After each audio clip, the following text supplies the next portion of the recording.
talk about a new effort underway to honor nurses. The Green Mountain Nurses Honor Guard is composed of active and retired nurses who volunteer their time to pay tribute to nurses who devoted their lives to the nursing profession when they pass away. Good afternoon, and thank you for joining us on Across the Fence. I'm Jolie Whitney. There's a long tradition of honor guards in the military to celebrate the lives lived in service. Today we talk with a dedicated group of nurses who want to do something similar for their sisters and brothers in arms who have served the sick and dying. This effort is known as the Green Mountain Nurse Honors Guard.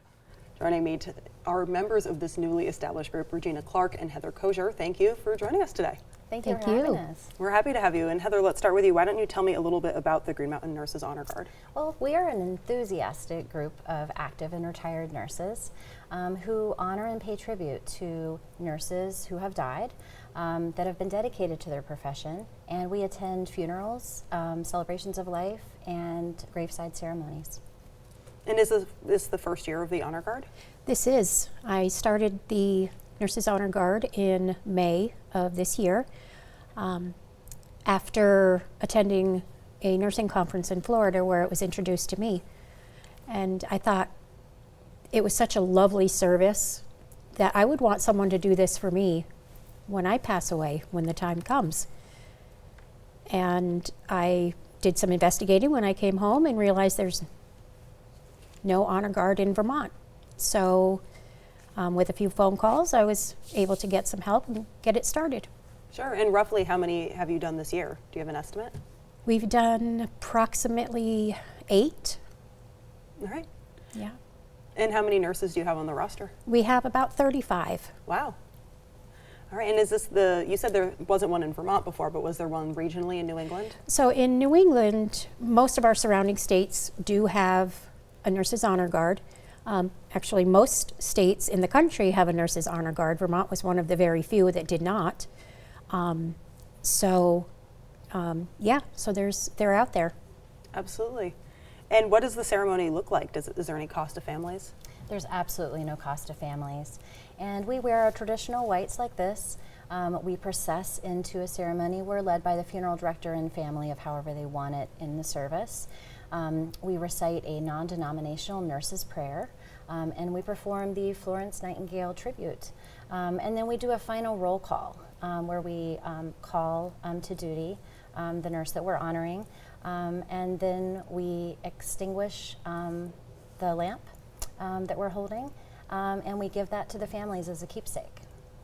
And what's the importance of wearing these uniforms? You obviously don't wear them when you're working as active nurses now, so what's the symbolism there? Well, it's respect for us. We have a lot of respect for the nurses that came before us and whose shoulders we stand upon. We've had the ease of wearing the comfortable, colorful scrubs, but we know that many of the nurses that we honor had to wear the traditional starched white uniforms. So we wear those. The caps have been a bit of a challenge we help each other with because none of us have worn them probably except for our graduation or our penning ceremonies. And then the traditional capes, they're blue with the red lining, and these are the traditional capes that were worn by the first U.S. military nurses and the Red Cross nurses. But nurses have worn capes throughout history and even to the 1850s in the Crimean War when our foremother, Florence Nightingale, and her nurses wore wool capes as they tended the soldiers' wounds on the battlefield. Wow, hard to imagine now nurses wearing capes. Yes. But, yeah. Right. And how about the lamp? You mentioned that earlier in the ceremony. What does that symbolize? Yeah, the lamp, like this, is the one that we give to the families. And this symbolizes the light, hope, and comfort that nurses give as we care for our patients.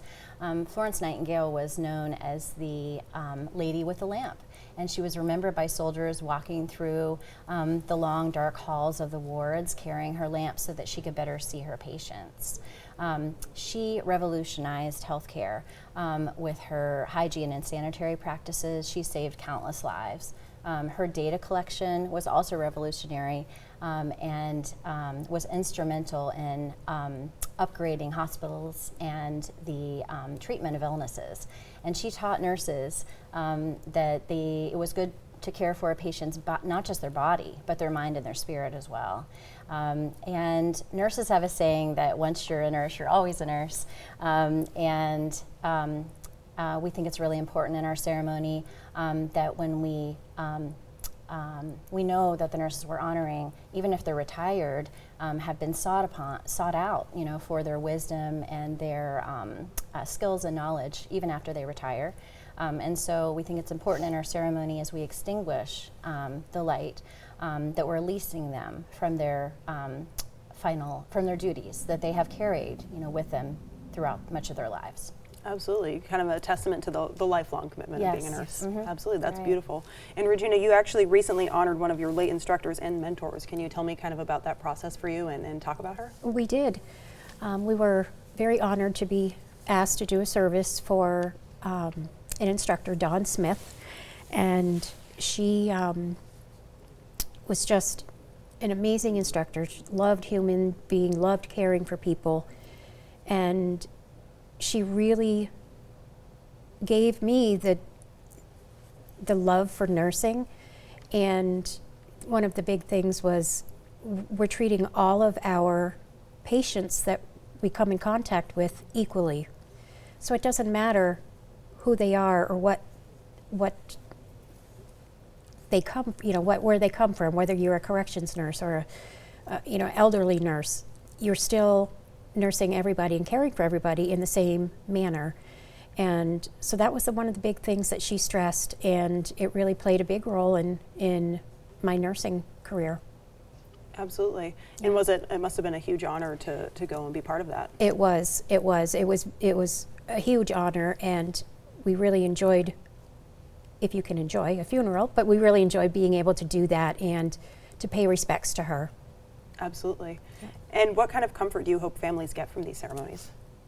Well, families know how dedicated their loved one was to their profession, even when they're off duty. So they likely experience with their loved one, the nurse, the sacrifices that they made of not being able to attend family events or working on holidays, working long shifts and even at night and on the weekends. And they have lived that with them. They know how dedicated they were. So it's really a comfort for them to have the nurses' own colleagues honoring their service. And we feel that it's really could be an important part of their grieving process as well. And what other benefits can Vermont communities and those in nursing expect to have expect when having a nursing honor guard? Well, we're hopeful that we're going to have enough members that we're going to be able to respond to any call to do a service in any part of the state. And we think it's a really important time for us, just like Florence Nightingale elevated the profession of nursing from one that was comparable to prostitution and only suitable employment for women that were poor or undereducated, and that many of us now even think of, and now our profession is one of the most respected in the world. So it's important for us to remind our communities that we also see our profession as a vocation, and that as we are advocating and serving our patients, we are also now advocating for ourselves, for better working conditions, and for our own financial well-being. And how do you think, sorry, no, go ahead. Oh, and we're also hopeful that we'll be able to inspire younger Vermonters as we honor our profession to pursue a nursing career. And how do you get involved if somebody's a nurse and they're interested in giving back in the same way you have? So I have we have pamphlets that we pass out, and with my contact information on it, and somebody can call me and say I'd like to it's easy as that. be a part of the Nursing Honor Guard and tell me what I can do, what I need to do, and it's very simple. All right, and we have your email, and we'll actually say it at the end. Yes. So if anyone's watching this and they want to get involved, and it sounds like you guys also have a Facebook group. Is that right? Yes, we do. Great. So a lot of ways to get involved. Yeah. And will you perform honor guard services for any nurse who passes away? Yes, any nurse will perform a service for if we're asked. And we also will honor nursing assistants who gave at least 10 years of service because we can't do the work without them. Absolutely. And we were speaking beforehand, and you're both currently active nurses. Do you mind Yes. sharing where you work? Sure. I work with an agency called Lincoln Street Incorporated, and we are work with developmentally disabled and vulnerable adults. Sure. And you said that was down in Rutland, is that right? The main office is in Springfield, but my office is in Rutland, yeah. Nice. And Heather? I work for UVMMC at St. Albans Dialysis Center. And you were kind of speaking before, we've talked a lot actually about the history of nursing, even where your outfits came from, and how kind of the way the world at large sees nurses has changed. Have you maybe seen that over the course of your careers, both of you? Yes, I feel like we are considered really respected. We're really, really respected, and that hasn't always translated into with the working conditions and our pay. But we are becoming more active and more.